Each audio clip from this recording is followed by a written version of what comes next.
think the biggest thing was originally it was like just winning, and it evolved into just like a no quit mentality. It's accepting these fears I have, this doubt I have, this everything that goes through my mind, but regardless of that, not quitting and not giving up on myself. No matter how hard is the time of what I'm going through and whatever shit I feel, I'm going to still put in the same work regardless of how I feel, and that's a champion mentality, because a champion's not controlled by their outside circumstances. They control their own mind inside and how they act, and then the world goes on around them. There's a huge aspect of that, and I'm also now leaning into, I really think like greatness and champions not only elevate themselves but the people around them.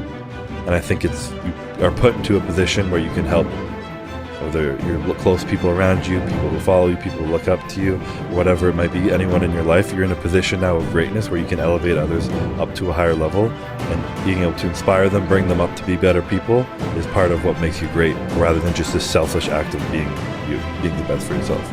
It's more so, that's a quote that was an old quote. I think I've accepted that one a little bit more, but it's more so just not living in the negativity. You know, life's gonna get sucked, but the more you focus your perception on it, you know, the way you see the world is what the world is. If I choose to be like, you know, today sucks, I'm tired, I don't want to do cardio, I'm fucking 2 weeks out eating 1,500 calories, like this sucks. If that's what I'm talking about, that's all I'm gonna live in. I'm gonna be like, bodybuilding sucks, prep sucks, why do I do this? But if I'm like, this suffering is literally what's going to make me great, and it's going to bring me that amazing moment on stage and all these memories of everything, and this, like, it's pushing me to these limits that I know make me feel proud of myself and all these things. If I focus more on the positive side of things, I'm going to enjoy the reality regardless of the change. The circumstances can be the exact same, but your perception changes everything about how you feel about it.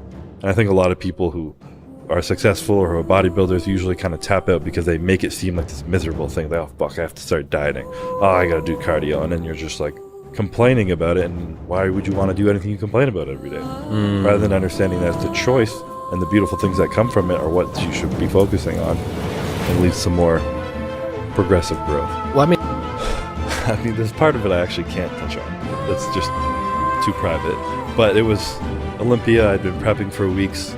A lot going on in my life. Something happened within my family that was really stressful that I'm not going to touch on, but it was greatly impacting us going forward and causing a lot of stress and anxiety, myself and my whole family. And we had just moved to Florida, all this shit going on, still fears about my health, and I had gotten a sign of my health going wrong. It's inflammation in my shins. I get edema, and I started to get that a little bit. fat shins. Fat shins? Fat shins, yeah, big fat shins, cankles. Yeah. They're not quite cankles, but they're just my shins get fat, you know? So I'm getting this edema in it, all this personal stuff on the side, and it was just, I didn't speak about it. It was just like, okay, wake up, do cardio, you know, go to the gym, go to work, do this, do that, just don't think about it, put it down, push it down, push it, and I kept doing that. And then I think that with my fiance, she was noticing I was a little bit off, and that's why, like, having good people around you is fucking everything when you have like a stressful life. And she just knew something was off, and she's like, "Are you good? Like, how are you doing?" I'm like, "I'm good." She asked me again. She's like, "Are you good?" I'm like, "Yeah, I'm okay." Like, and then I was like in the bathroom. She came in, like, "Are you okay?" I'm like, "Yeah." And she asked me one more time. She's like, "Are you like, look at me? Are you okay?" And I just started bawling, and I had no idea. I didn't know I was that stressed out. I just was like numb, and I just started bawling, like hit the floor, was just sobbing. I was just like, I just feel like the world's crashing down on me right now.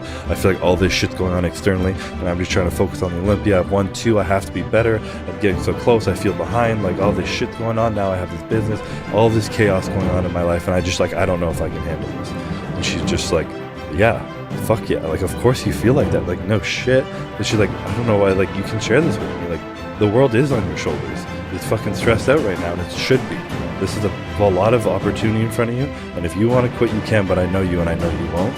And right now, you just need to sit in this, cry, let it out. I'm here with you, but I know you're going to get out from this. You're going to go to the gym, you're going to kill your workout, you're going to wake up, and you're going to keep doing that. But this is a normal part of what you're going through. She was literally like, you don't think Michael Jordan ever broke down and felt like he couldn't handle the stress that was on him, like building the NBA into what it was, not even just his team?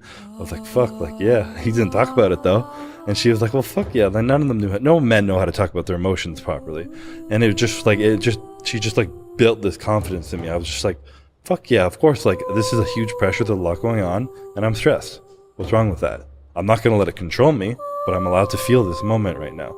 And that was just like wow, like I can lean on people. People are there to help me. I can share how I feel, and someone's gonna actually make me feel better. Because my whole life it was just bottle everything up. You can handle it all by yourself. You're a man. You can handle this shit.